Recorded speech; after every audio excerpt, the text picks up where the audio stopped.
The talks are aimed at charting a roadmap for negotiations that will try to end a decade-long insurgency. The government set out 5 conditions, including ending hostilities, saying a journey for peace had started. The Taliban team agreed to travel to the northwest to discuss the conditions with the leadership.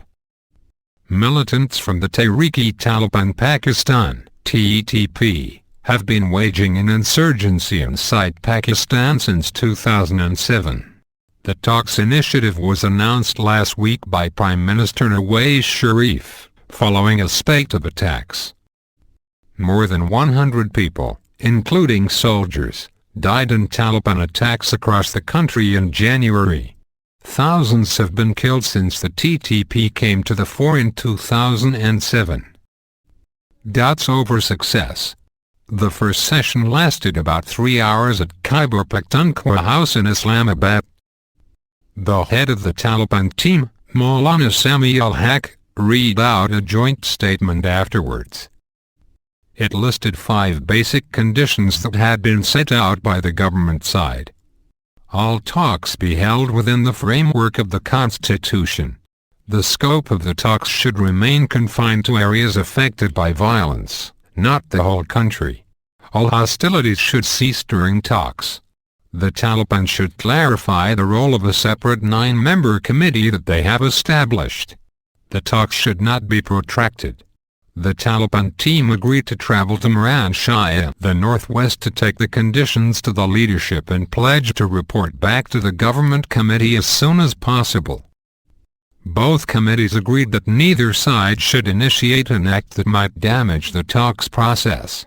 The statement also said that the Taliban side had sought clarification on the power and mandate of the government committee involved in the talks, and whether it could accept and act on demands made by the Taliban. Both sides condemned recent violence. The chief negotiator for the government side, Irfan Siddiqui, said, "Today, we started the journey for peace, and both sides have agreed to complete it as soon as possible." The BBC's Shahzab Jilani in Pakistan says that while some have hopes for the process, others are deeply skeptical and see it as a sign of weakness on the part of the government. Joining Mr. Siddiqui on the government team was veteran journalist Rahimullah Yousafzai, former ambassador Rustam Shah Momand, and a retired major from the ISI intelligence service, Amir Shah. The Taliban refrained from naming representatives from within their own ranks and instead nominated pro-Taliban religious figures to represent their views. The 3-man TTP team comprised Mr. ul-Haq, known as the Father of the Taliban, the chief cleric of Islamabad's Red Mosque, Maulana Abdul Aziz, and the leader of Jamaat-e-Islami Party, Ibrahim Khan. The Taliban want to see Sharia, Islamic law, imposed throughout Pakistan and U.S. troops to withdraw from the region. Since taking office last May, Mr. Sharif has come under mounting pressure to bring the violence under control, with many accusing his government of lacking a strategy to deal with the militants, correspondents say. He recently said he wanted to end the insurgency by peaceful means, but has indicated that stronger military action will be used if talks fail.